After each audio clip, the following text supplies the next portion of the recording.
Ya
Assalamualaikum warahmatullahi wabarakatuh.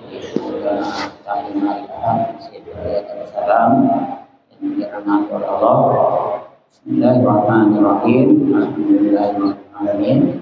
Allahumma shalli ala Muhammad wa ala ali.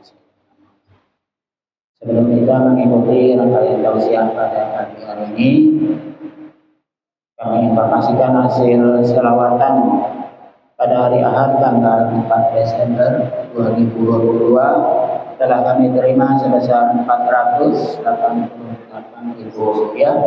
Kami atas nama Pengurus Yayasan Masjid dan Salam Samarika mengucapkan terima kasih atas sembako yang sudah Ibu berikan dan mendoakan semoga kita semua senantiasa diberikan kesehatan, panjang umur, rezeki yang melimpah dan pahala yang terdapatkan dari Allah Subhanahu wa taala. Amin. Selanjutnya kami informasikan kepada jemaah sekalian yang ingin berwakaf. Maksud kami berwakaf tanah untuk kegiatan pembangunan madrasah Masjid Raya Darussalam Samarinda sebesar 800.000 rupiah per meter persegi, atau sekedarnya bisa menghubungi bagian sekretariat Masjid Raya Darussalam Samarinda. Selanjutnya, ceramah agama pada pagi hari ini insya Allah akan disampaikan jam 10.00 waktu Indonesia bagian tengah sampai dengan jam 10:45 waktu Indonesia bagian tengah. Kemudian dilanjutkan dengan pembacaan doa haul oleh Al-Mukarram Bapak Dr. Musalim MAG. Kemudian jam 11.00 sampai jam 12.00 waktu Indonesia bagian tengah, insya Allah kita akan sama-sama mengikuti pelajaran tilawati di lantai 2 yang insya Allah akan dipimpin oleh Bapak Ustaz Misbah. Selanjutnya kami informasikan kepada jemaah yang ingin menyumbang kue untuk kegiatan majelis taklim Samarinda setiap hari Ahad bisa menghubungi saya sendiri atau Bapak Hedi, Ibu Masria, Ibu Ditawati, atau Ibu Isna. Baik jemaah sekalian, selanjutnya langsung saja kita ikuti rangkaian kajian pada pagi hari ini yang insya Allah akan disampaikan oleh Bapak Dr. Musalim MAG. Itu kepada beliau waktu kami baca. Allahumma salli alaihi.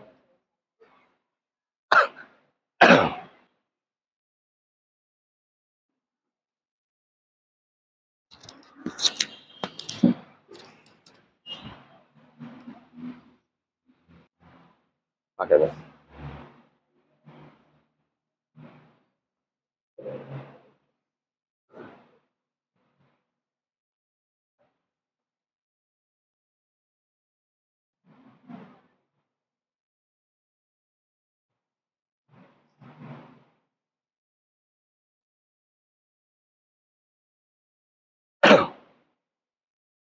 Bismillahirrahmanirrahim. Assalamualaikum warahmatullahi wabarakatuh. Alhamdulillahilladzi arsala rasulahu wa bil huda wa dinil haqq liyuzhirahu 'ala ad-dini kulli wa kafa billahi shahida. Asyhadu an la ilaha illallah wahdahu la syarika lah wa asyhadu anna sayyidana wa nabiyyana Muhammadan abduhu wa rasuluh. Allahumma salli wa sallim wa barik ala sayyidina Muhammad wa ala alihi wa sahbihi ajma'in, amma ba'd. Wa qad qala Allah subhanahu wa ta'ala fil Qur'anil Karim wa huwa asdaqul qailin. A'udzu billahi minasy syaithanir rajim. Bismillahirrahmanirrahim. Yarfa'ullahu allazina amanu minkum wallazina utul 'ilma darajat. Sadaqallahul azim wa sadaqa rasulul karim wa nahnu ma'ahu minasy syahidin wasyakirin walhamdulillahi rabbil alamin. Ibu-ibu, orang tua kami yang dirahmati Allah Subhanahu wa taala, alhamdulillah pada pagi hari ini kita masih diberikan umur yang panjang, kesehatan, kesempatan, dan nikmat yang paling tinggi adalah nikmat keimanan. Karena dengan keimanan itulah yang mendorong kita hadir di tempat ini. Meskipun saya tahu bahwa ibu-ibu, orang tua kami punya kesibukan di rumahnya untuk melayani suaminya, keluarganya. Mungkin subuh-subuh ibu sudah menyiapkan segala-galanya untuk keluarga, kemudian meninggalkan mereka datang ke tempat ini untuk mendapatkan ilmu, untuk berzikir, untuk mengaji bersama. Tidak lain hanyalah untuk mendapatkan ridha Allah Subhanahu wa taala. Insyaallah mudah-mudahan niat ibu-ibu orang tua kami yang datang ini insyaallah Allah melipat gandakan segala pahalanya.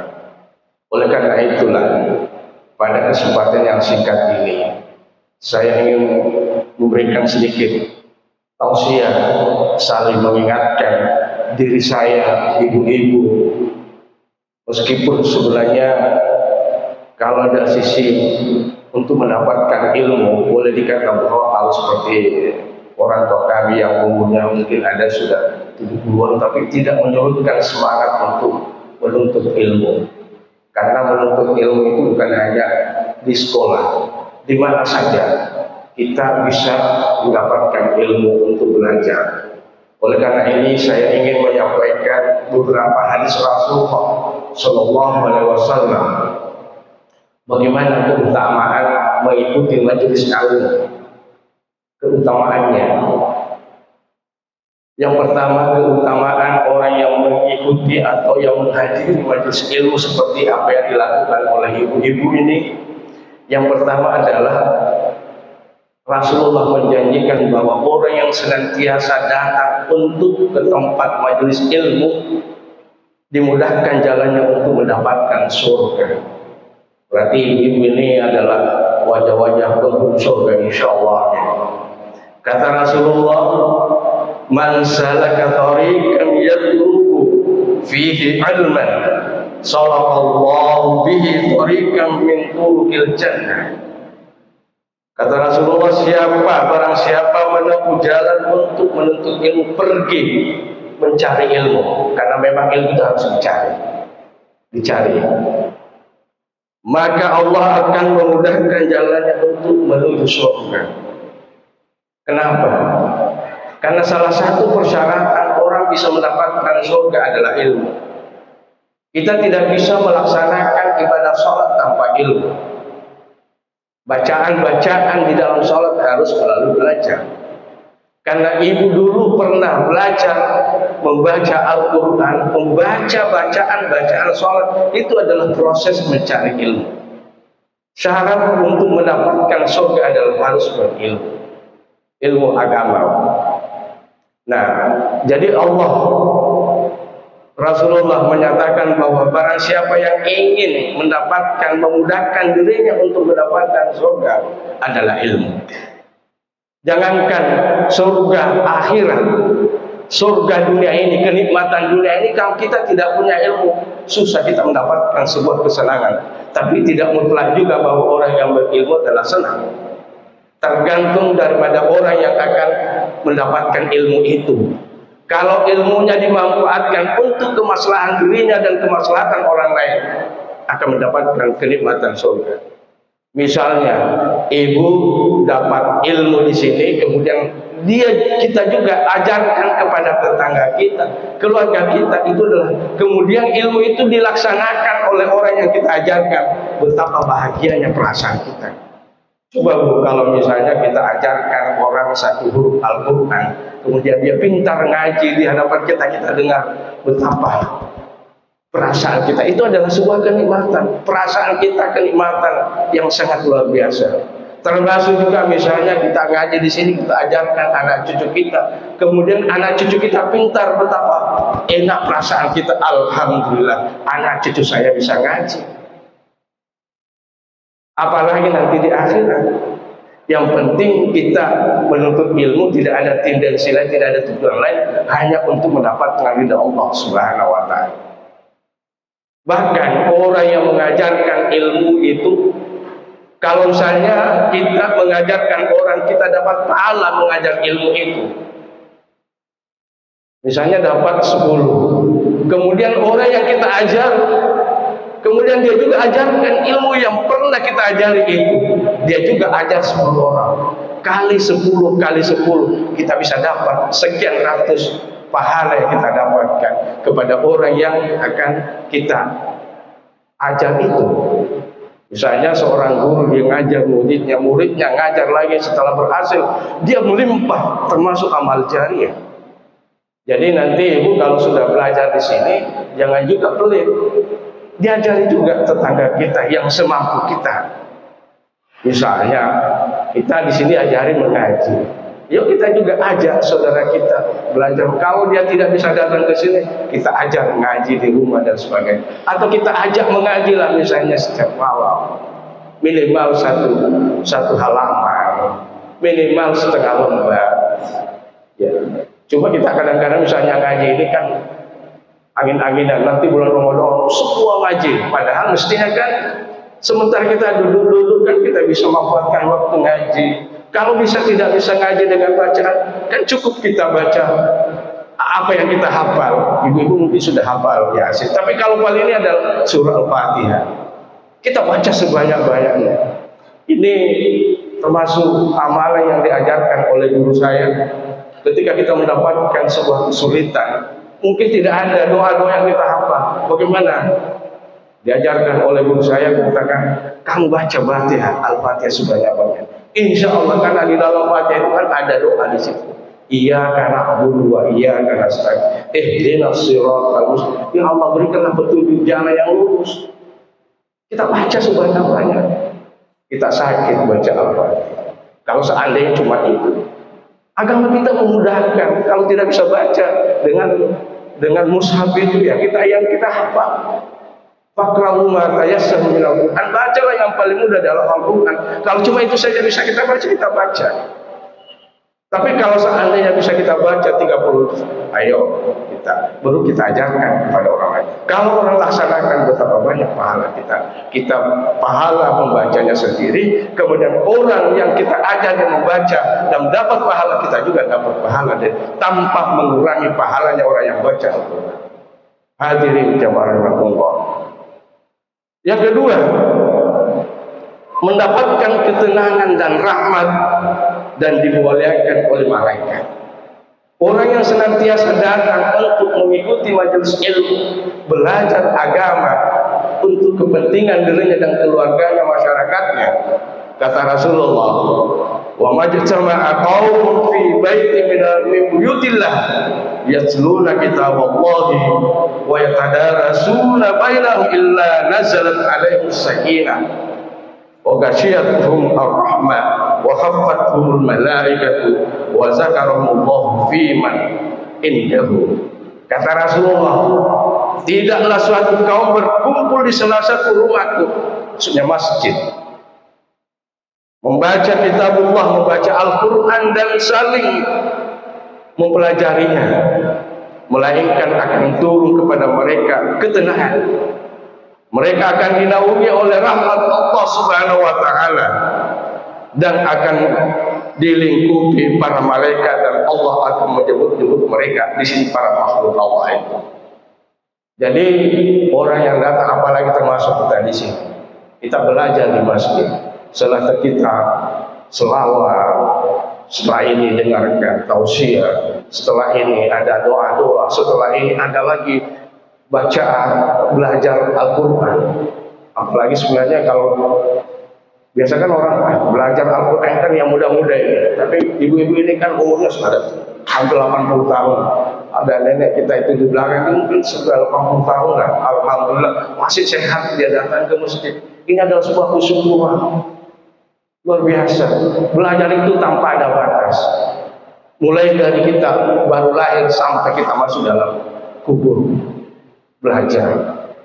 Berarti yang termasuk ibu ini luar biasa sekali. Maka wajarlah dalam hadis Rasulullah kita mendapatkan ketenangan. Orang yang punya ilmu ada sebuah ketenangan. Ada ketenangan mungkin kalau ibu pulang dari sini, alhamdulillah rasanya tenang. Ada mungkin kita punya banyak utang kredit, ya tenang karena kita juga lancar. Karena mungkin juga berkah selawat kita sehingga rezeki kita mengalir, kemudian utang-utang kita bisa kita bayar dengan lancar.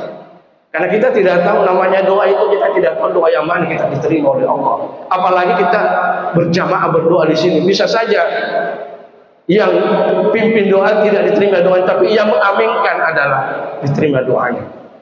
Karena kalau dalam hadis Rasulullah, kalau 40 orang berkumpul untuk berdoa, pasti ada salah satu di antara 40 itu makbul doanya.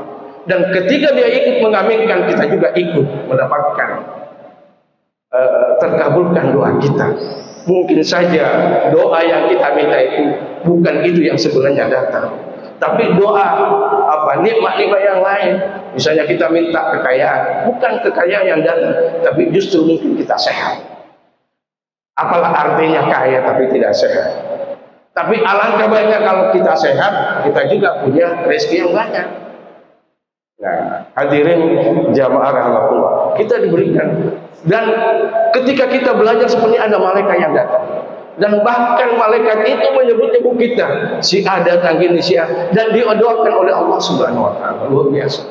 Ibu-ibu yang datang di sini ada malaikat yang mengelilingi kita di sini, mendoakan kepada Allah Subhanahu wa taala. Hadirin jamaah rahmatullah. Yang ketiga adalah majelis ilmu itu, datang ke majelis ilmu adalah merupakan jihad fisabilillah. Kata Rasulullah sallallahu alaihi wasallam, "Man dakhala masjidan hadza liyata'allama khairan aw yu'allimahu kana kal mujahid fi sabilillah."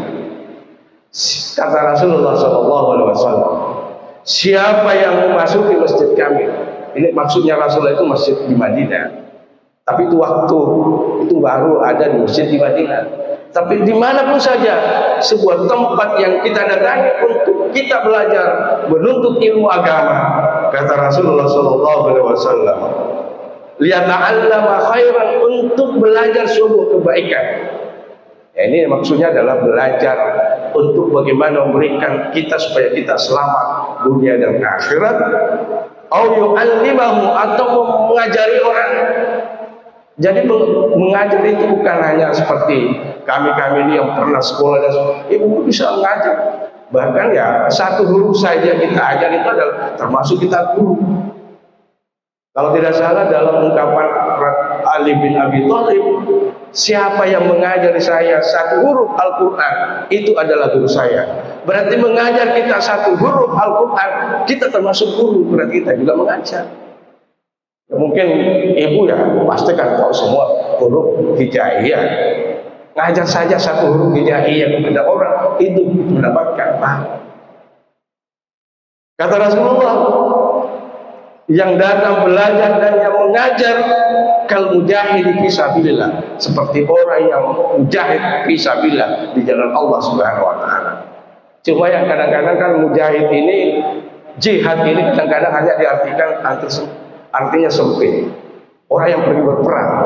Padahal mujahid itu adalah orang yang bersungguh-sungguh untuk mencari ridha Allah. Mujahid. Makanya kan termasuk juga, oh ibu kalau misalnya di rumah mempersiapkan segala sesuatu untuk keluarga, bersungguh-sungguh untuk mencari ridha Allah. Ibu menyiapkan kebutuhan-kebutuhan keluarganya di rumah tangganya, di rumahnya, dengan sungguh-sungguh lihat karena Allah untuk membahagiakan keluarganya, itu juga termasuk mujahid sebenarnya. Ya, apalagi kalau misalnya orang tua kita yang kita laden, kita pelihara dengan baik, itu adalah mujahid juga. Jadi jangan diartikan mujahid itu adalah hanya pergi perang. Kehadiran kita ini adalah termasuk mujahid fisabilillah. Bahkan bisa dikategorikan kita. Kalau seandainya bahkan ada Rasulullah. Kalau seandainya misalnya ada seseorang di antara kita misalnya, teman kita, dia sudah berniat ke Masjid Raya. Tiba-tiba misalnya di jalan ada kecelakaan, kemudian misalnya meninggal, itu dikategorikan sebagai syahid. Meskipun persyaratan dalam hal penguburan tidak seperti syahidnya orang yang meninggal dalam peperangan, tapi pahalanya seperti syahid. Luar biasa. Jadi jangan dianggap enteng, Bu. Pahalanya orang yang pergi menuntut ilmu. Termasuk anak kita misalnya kita kirim ke daerah Jawa, ke daerah mana untuk mendapatkan ilmu, kepentingan kemaslahatan dunia dan akhirat. Ketika dia pergi itu dianggap sebagai mujahid fisabilillah. Hadirin jamaah rahimakumullah. Bahkan disebutkan dalam hadis Rasulullah, kharaja fi talabil ilmi wa huwa fisabilillah hatta yarji. Jadi barang siapa yang keluar untuk menuntut ilmu, fa huwa fisabilillah, dia terkategori sebagai mujahid fisabilillah sampai dia kembali. Subhanallah. Jadi pahala mujahid ini kita bisa dapat ketika kita hadir di sebuah majelis. Yang keempat adalah dicatat sebagai orang yang sholat hingga kembali ke rumah. Jadi mungkin tadi ibu kan masuk masjid sholat tahiyatul masjid, kemudian mungkin disambung dengan sholat duha minimal 2 rakaat misalnya. Kalau misalnya 4 rakaat semampu kita. Nah setelah kita dulu seperti ini mulai dari pagi jam 8 sampai sekarang, itu terkategori sebagai sholat. Bisa kita sholat 2 jam sampai 3 jam. Tapi dulu menghadiri majelis taklim itu adalah dikategorikan sebagai sholat dan pahalanya seperti pahala sholat. Kata Rasulullah Sallallahu Alaihi Wasallam, "Iza tawadda'a ahadukum fi baitihi, summa atal masjid, kana fi sholatin hatta yarji'." Kata Rasulullah, siapa di antara kamu, salah seorang di antara kamu berwudu di rumahnya, summa atal masjidah, kemudian dia mendatangi masjid, kana fi sholatin hatta yarji', maka ia terus dicatat sebagai orang yang sholat sampai dia kembali. Jadi kita datang ke masjid tapi dalam keadaan suci, habis berwudu, sholat, kemudian kita mungkin kalau tidak mengikuti majelis taklim, kemudian kita zikir, kita selawat, kita mengaji, itu sama dengan pahalanya sholat. Apalagi kalau mengikuti majelis taklim, pahalanya sholat. Makanya ya mungkin sebaiknya ya banyak-banyak kita ngadakan majelis taklim di masjid. Ya. Atau begitu, bisa nggak saya belajar melalui YouTube? Bisa saja. Tapi beda rasanya kalau sendiri kita belajar. Kalau bicara sendiri itu cepat ngantuk. Tapi kalau rame-rame begini kan semangat. Di samping juga Ramadan begini kan apa maknanya? Silaturahim. Silaturahimnya sangat. Bahkan di dalam hadis Rasulullah, siapa yang sering bersilaturahim, maka akan diberikan umur yang panjang dan diberikan rezeki yang banyak. Mudah rezeki. Orang yang bagus silaturahim. Kan kenapa? Mungkin ada di antara ibu-ibu misalnya dapat kesulitan di tengah jalan di sana, terus ada sementara ibu-ibu majelis taklim yang sering hadir juga lihat, oh ini ibu ini cepat ada membantu kita. Karena kenalan kita banyak. Semakin banyak relasi kita, kalau kita bagus relasi kita, hubungan kita, rezeki kita bisa berlimpah. Tapi kalau orang yang kufar tidak pernah keluar-keluar, tetangganya saja tidak kenal, kan banyak juga orang sekarang di kota itu tetangganya saja tidak kenal. Nah, kan tidak boleh seperti itu. Karena kita butuh orang lain.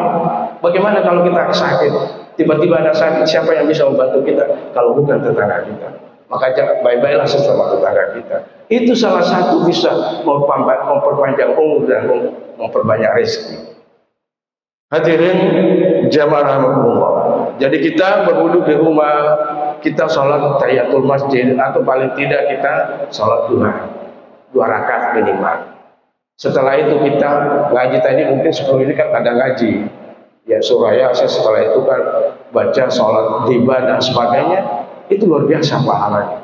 Selama kita duduk itu dianggap sebagai pahala sholat. Pernahkah kita sholat 2 jam? Tidak pernah ada yang. Kalau kita sholat tarawih kan paling 1 jam ya. Bahkan kadang-kadang kan ada kita cari sholat tarawihnya itu yang cepat-cepat. Kalau lama-lama nggak usah di situ ikut imamnya lama sekali. Padahal sebenarnya semakin lama sholatnya semakin bagus sebenarnya. Cuma kita kan cari yang. Tapi kalau kita tidak mau itu ya kita ikut aja majelis taklim.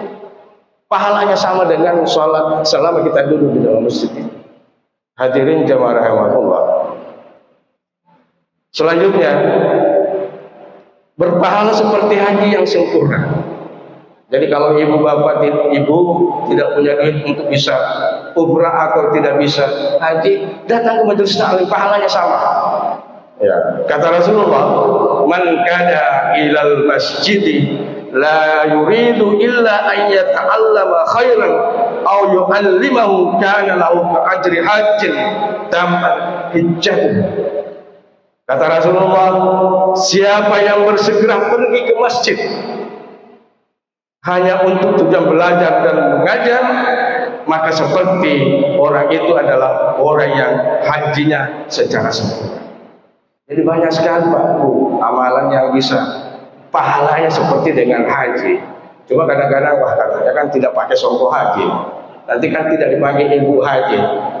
Nanti juga kalau undangan juga kan tidak dihormati, kan ini juga ada sebagian di antara kita kalau yang haji-haji ya pokoknya duduk di depan, kalau tidak haji di belakang.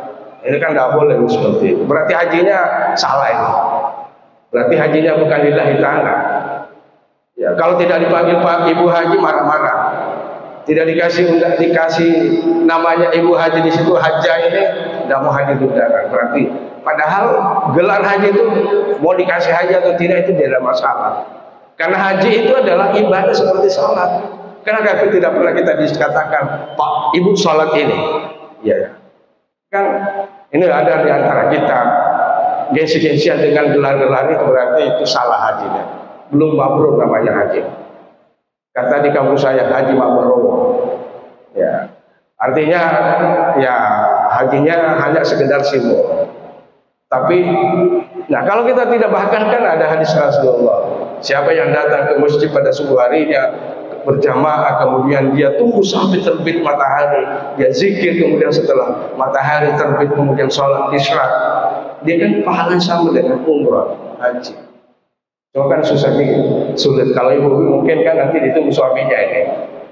Ya, tapi datanglah ke majelis taklim untuk belajar agama, belajar Al-Quran, belajar tata cara beragama dengan baik. Itu pahalanya sama dengan nilainya. Apalagi kalau kita sudah haji lagi, berlipat-lipat lagi pahalanya. Subhanallah.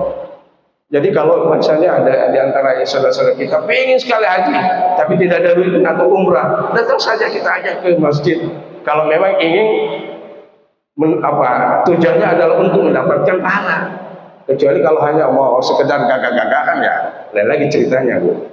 Karena banyak juga orang berkali-kali naik umrah karena mau dikatakan wah hebat dia berkali-kali naik umrah.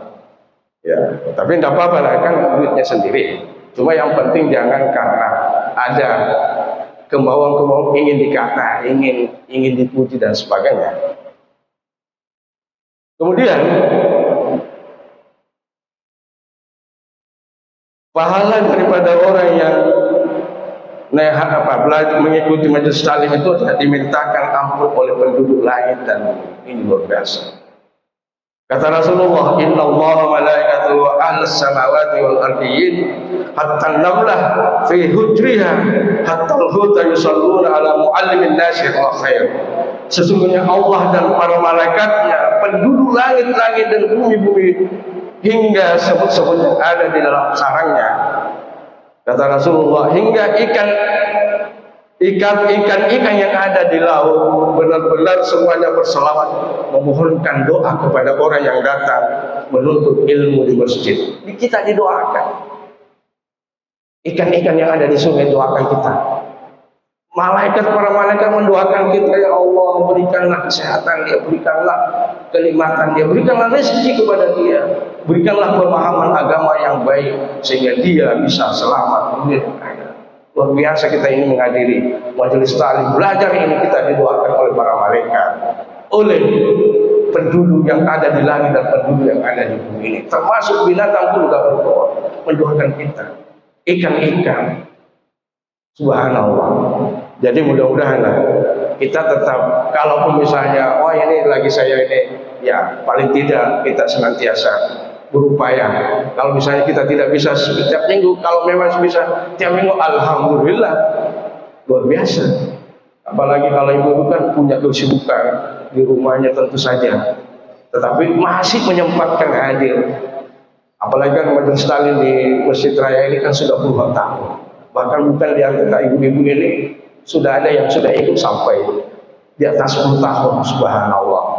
Artinya gimana lah? Cuma ya setelah kita belajar seperti ini, kita amalkan dengan baik, kita ajari orang. Karena kalau ada ilmu kita tidak juga ajarkan kepada orang lain kan, jangan sampai kita hanya untuk diri kita sendiri. Padahal ilmu itu sebaiknya juga kita ajarkan kepada orang lain. Kalau kita ingin lebih besar lagi pahalanya. Saya kira demikianlah apa yang saya sampaikan, mudah-mudahan bisa memberikan kita motivasi untuk senantiasa kita belajar bersama. Karena kalau kita belajar bersama itu paling tidak kalau ada yang lakukan kita salah, ada yang bisa mengingatkan kita. Nah ini kalau misalnya kita belajar di YouTube kan bahaya juga kalau tidak ada pembimbing. Makanya kalau kita seandainya misalnya mau belajar di internet kan sekarang itu orang bisa di mana saja, tapi sebenarnya ada pembimbing, ada ustaz, ada muallim kita untuk, karena jangan sampai ada sesuatu yang di dalam materi itu ada sesuatu yang kita jepang, kita bisa langsung tanya kepada orang yang mengajari kita. Tapi kalau di YouTube itu ya bisa kita bingung sendiri. Tapi hati-hati juga belajar di situ, karena banyak juga hal-hal yang sedikit melenceng mengarah kepada hal-hal bisa kita menantang bahwa tidak ada yang benar kecuali saya. Ini kan banyak ngajari kita, semua orang salah. Termasuk di sini kegiatan kita misalnya baca selawat haram itu bid'ah itu dan sebagainya. Nah ini kan Rasulullah kan ngajari kita untuk tetap senantiasa berselawat. Bahkan ya termasuk orang yang kikir itu adalah ketika disebut nama Rasulullah tidak salawat, itu termasuk orang yang kikir dan sebagainya. Hadirin jamaah rahimakumullah, demikianlah mudah-mudahan apa yang saya sampaikan memberikan sebuah tambahan ilmu bagi kita semua, sehingga kita insya Allah kita bisa mengamalkan, sehingga kita bisa selamat di dunia dan di akhirat. Marilah kita tutup pengajian kita ini dengan sama-sama membaca doa. Bismillahirrahmanirrahim. Allahumma ftah alaina abwaabal khair wa abwaabal barakah wa abwaabal ni'mah wa abwaabal rizq wa abwaabal quwwah wa abwaabas sihhah wa abwaabas salamah bi rahmatika ya arhamar rahimin. Rabbana hab lana min azwajina wa dhurriyyatina qurrata a'yun waj'alna lil muttaqina imama. Rabbana atina fid dunya hasanah wa fil akhirati hasanatan wa qina azabannar. Subhanakallahumma wa bihamdika asyhadu an la ilaha illa anta astaghfiruka wa atubu ilaik. Walhamdulillahi rabbil alamin. Assalamualaikum warahmatullahi wabarakatuh.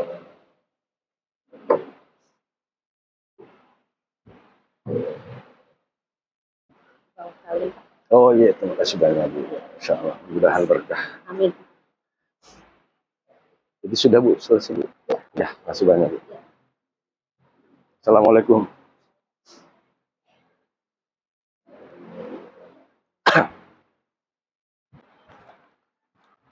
Terima kasih Bu.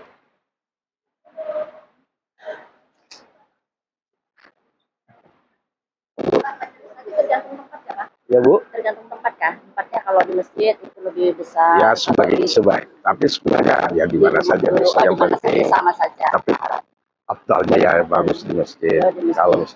Kalau di dalam hadis Rasul itu ya di masjid. Di masjid. Tapi sebenarnya belajar itu di mana saja yang penting tempatnya bagus. Kan kalau di masjid kan bisa juga kita sholat kan dan sebagainya. Hanya memahami. Jadi masjid itu bukan hanya untuk sholat. Ya, termasuk sekarang ada sekolah di atas masjid ini, alhamdulillah.